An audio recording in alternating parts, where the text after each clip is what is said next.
Even Adonai Yahweh hates blacks so much, certain men, according to this verse at 13:13, certain men, the children of Belial, the children of black or blackness, basically the children of Afurakah.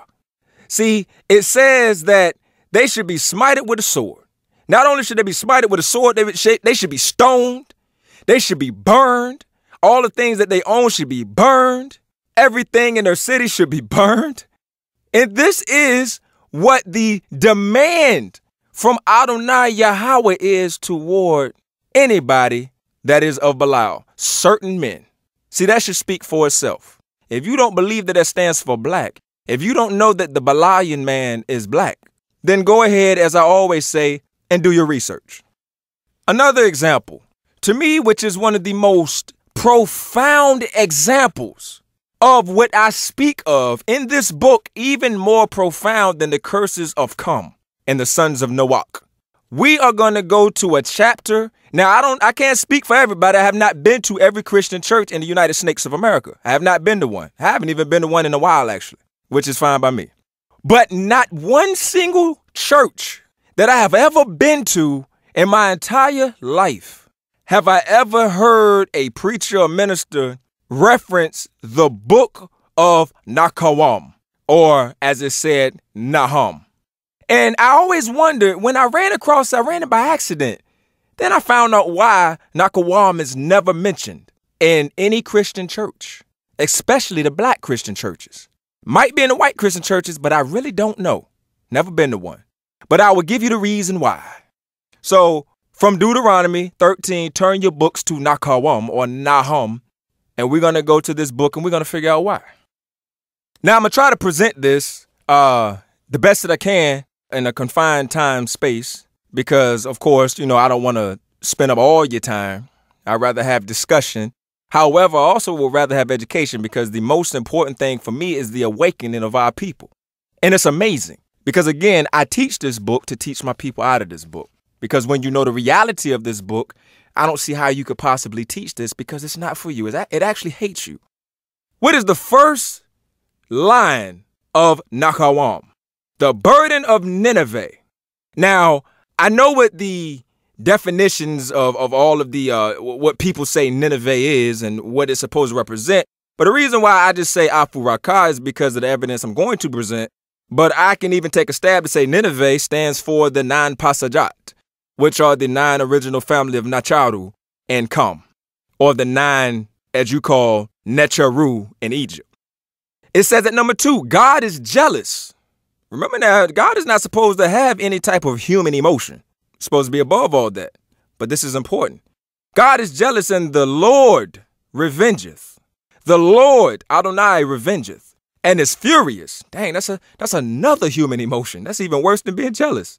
The Lord Adonai will take vengeance on his adversaries, and he reserveth wrath for his enemies.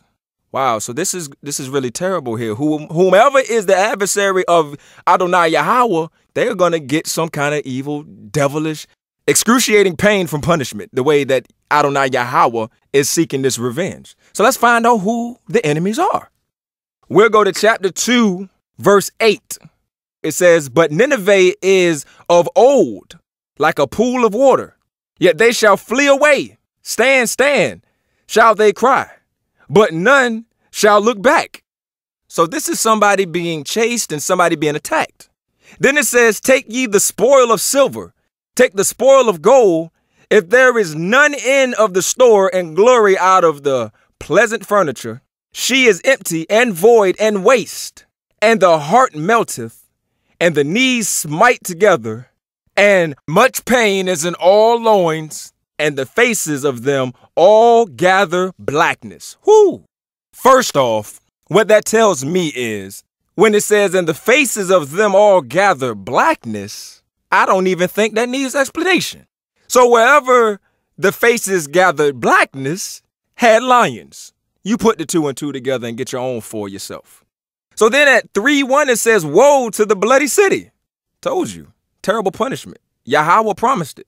It is all full of lies and robbery. They prey departeth not, or the prey departeth not.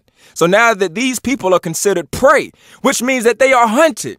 The Afurakanu, Afurakaitnu are considered prey, so the Afurakan is hunted. By whom? Obviously by those who are not of black face, as it states very clearly at 2:10. Now, the verse that I really want to get people to know, or the verse is, the reason why I just went through this long introduction to Nakawam is because I need you to understand why Nineveh is Afurakah, and why this book in particular is never mentioned in Christian churches, especially black Christian churches, because this is the one book that states clearly, with complete evidence, without a shadow of a doubt, the reason for slavery and the fact that slavery would exist.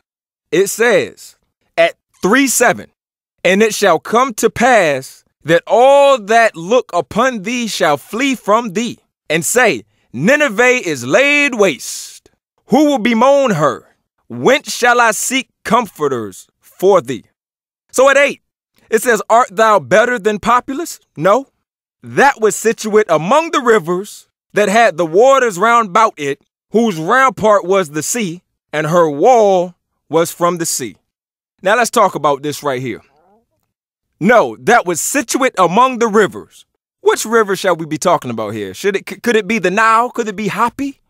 Could it be where the 4 outlets of the delta at the end of the Nile empties into the Mediterranean Sea? Could it be that? The 4 rivers. Could that delta that empties into the Mediterranean be Comet?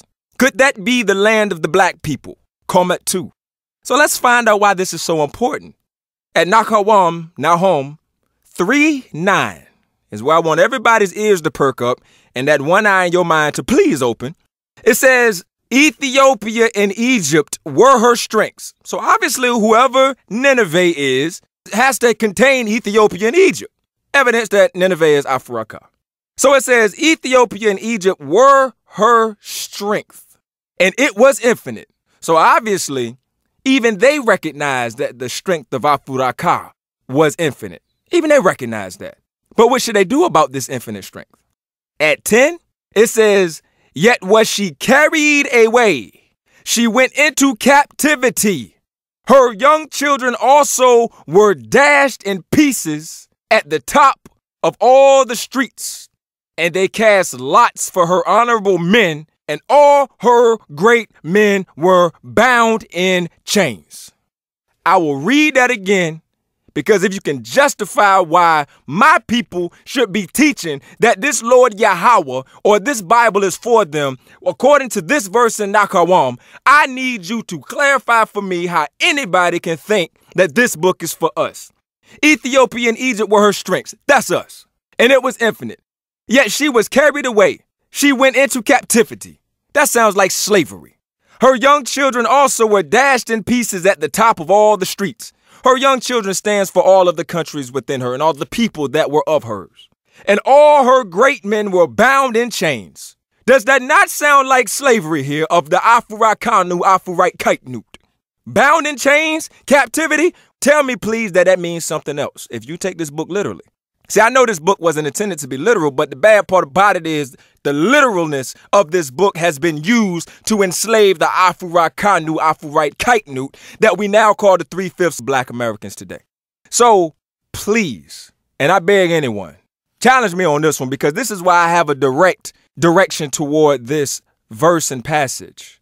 Because again, the question, if this book is for everyone, because blacks would be considered part of everyone, and we all are children of God, blacks will be considered we as well, then why is it that every reference of Afurakah, black and darkness, why is it that all of these references carry either a negative connotation or a curse toward our people and the Bible? And keep in mind that this is a 2-part question, because I don't want you missing out on information or the full discussion of the question. Which can actually be called a question/lesson according to the length of it. But it's all on the frequency. So, with that said, question number 4 is officially open for discussion. Karu comment.